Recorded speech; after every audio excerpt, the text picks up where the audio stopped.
What is up, everybody? Angleberger 1023 here, back with the Pokemon Black and White Wi-Fi battle, and here I have an OU match against some guy who I found on the Smoke on Wi-Fi Battle Finder. His name was actually like Zororak, and I have hit 50 subscribers, so thank you guys so much, every one of you, for me getting 50 subscribers. It means so much, you guys don't even understand, and here, I'm featuring a new team, which is a Hail team, and the 50 sub thing, I'm thinking of 50 sub special, and if you want to suggest a 50 sub special for me, definitely leave one in the comments. That'd be really greatly appreciated.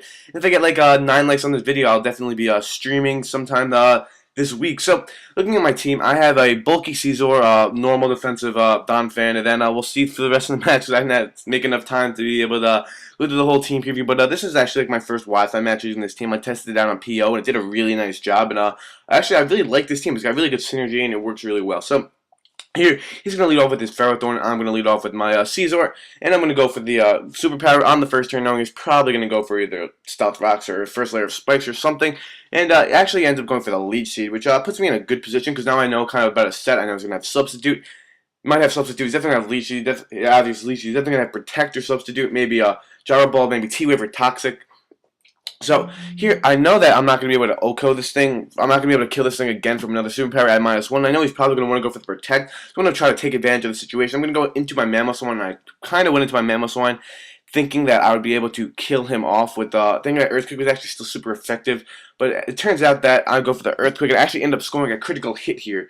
I'm not really sure how much it mattered. Probably most Ferrothorns are more specially bulky sometimes, and I'm looking at his team. It looks like he'd be more specially bulky, but I crit him. I probably would have killed him on the next turn, but Hacks kind of sucks right there. So here, I don't want to take a Focus Blast from this thing because I know an Earthquake won't kill it. So I'm going to switch out into my Caesar, knowing I have good HP and special defensive investment. But he actually makes a good play, goes for the Reflect, predicting A switch. And I'm kind of screwed here because I got a physical attacker out here, and his physical defense is raised for his whole team. So he's going to switch out, probably fearing the Bug Bite, but I actually don't pack the Bug Bite. And it actually just goes straight for a Bullet Punch as he brings in his Heatran, which quad resists that, and it's going to do jack shit to that Heatran, let me tell you.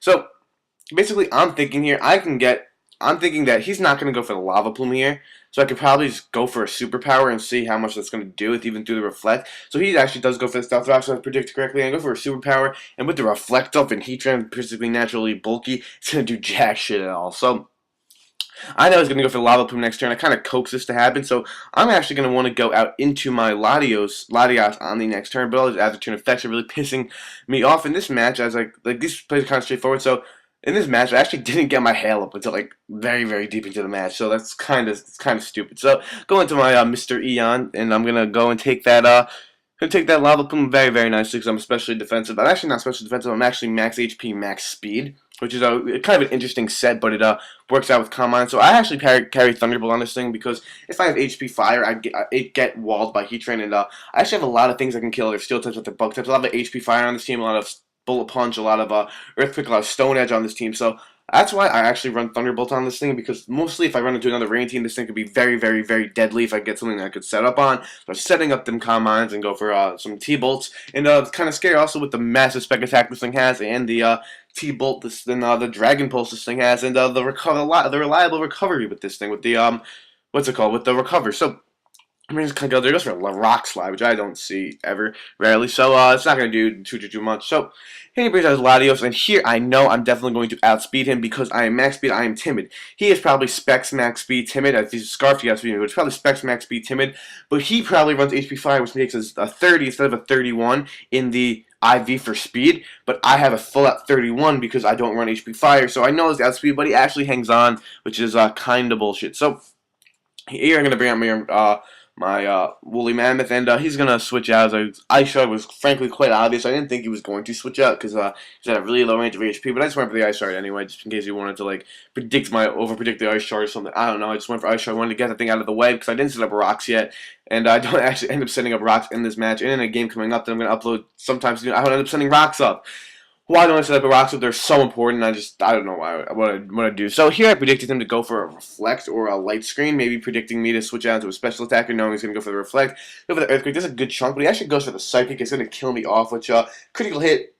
Don't know if it mattered. Don't really care if it mattered. Woolly Nelson, he did a good job. I didn't actually name him Woolly Nelson. Just Woolly, but whatever. So, here we got my Abomasnow, and this is actually pretty interesting. This is a Scarfed Abomasnow, and it actually works really, really well. So he's going to bring out the Heatran, and I make a great play here. Predict the switch, enter the Heatran, and go for the Earthquake, which is going to bring this motherfucker hella low. And I'm basically sitting in a really good boat here because I am Choice Scarf, which you don't really see too often. You mostly see Subseed on this thing, but I am a Choice Scarf variant. So here's going to go for Protect to see if I'm locked in, kind of, because he's not seeing any leftovers. He's not seeing, didn't see Life Orb, so he's probably thinking I'm Scarfed or maybe like Bandit or something, but Bandit would definitely kill that motherfucker, so obviously I am a Choice Scarfed variant. So here I predict the Lava Plume. I'm going to switch out into my Donphan, but he's actually going to switch in, wait, what happened? He's going to switch into his Latios. I didn't really predict that. I predicted a different switch, but after the hail, his Latios is down, so I'm like really happy about that. I was basically going to try to go for the the Rapid Spin kill there, because that's all I could do, but since he did have to end up dying, unfortunately, which I'm saying unfortunately because I don't be able to get up my rocks, so here comes Gengar, and I don't want him to set up a substitute. That's what I'm really scared of. So I'm basically going to go into this thing, break the sub if he goes for it, then die. But he actually goes for the Disable, which I don't really see what's up with that. Out of nowhere going for Disable, maybe predicting me to go for like Stone Edge, and it would disable Stone Edge because I couldn't hit him, but I actually don't pack Stone Edge. I really can't hit Gengar. I completely can't hit Gengar. So I go for the Blizzard knowing it won't kill him out, but he actually goes for the Disable, which is that was a good play going for Disable there. And I know I shot probably... No, Blizzard's my strongest move. I had to go for it because I wanted to bring him hella low, and I don't think he can make a substitute with that amount of HP if he does sub-disable, Pain Split Shadow Ball, sub-disable, Focus Blast Shadow Ball. But he probably cannot make a substitute from there, and I know I have some good specially defensive bulk and some HP bulk, so I don't think he's going to have the HP fire, and I go into my Caesar, and I know I can just kill him off with a Bullet Punch from that range, but... So, I know he's definitely faster than me because like Gengar and Scizor are slow, but here he makes a good play as I go for the Bullet Punch. He's actually going to go right back into his Heatran. And I was thinking, I knew he was at a really low range of HP, but I thought I'd still be able to kill him off. But it's a Heatran, they're bulky. That's a good amount of HP that he has left, even that little bit of red. And after the Quad Resistance, that thing is still going to be able to live hits. So I'm like, fuck, I'm not going to kill him again. I don't want to take a freaking Lava Plume to the dick, so I'm going to have to switch out here, and I'm actually going to bring in my my Fern, my Abomasnow as Death Fodder, and sad to see him go this way, because he's actually like a main key to my team, but it's whatever. Abomasnow did a nice job this match, and he can go and rest in peace safely. So, here, I have a lot of options, and I'm just actually going to go and bring out I'm pretty sure I bring out my Donphan, I think. No, I bring out my Specscure, which does a really good work in the hail with the fully accurate Blizzards, strong ass Dracos, HP fires for anything that stands in its way, and yeah. So I know that this basically is my match because I know a Specs Blizzard is going to kill him off, and I'm not going to be missing Specs Blizzard. But here he's going to bring out the Gengar. I know he's probably going to pack Focus Blast, so I'm going to go into my Green Machine, my Scizor, and he's going to go for the Focus Blast as I predicted, but.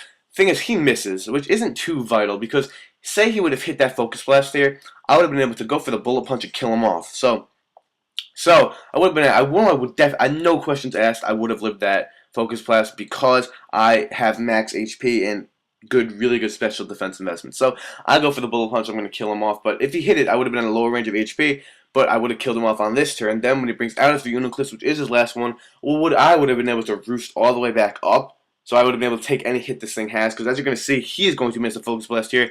But it wouldn't have mattered because I would have roosted, would have been at like almost full HP. He would hit me with the Focus Blast. I would have been probably back to where I am about now. And because as you're going to see, as I go for Bullet Punch, it's not going to kill again.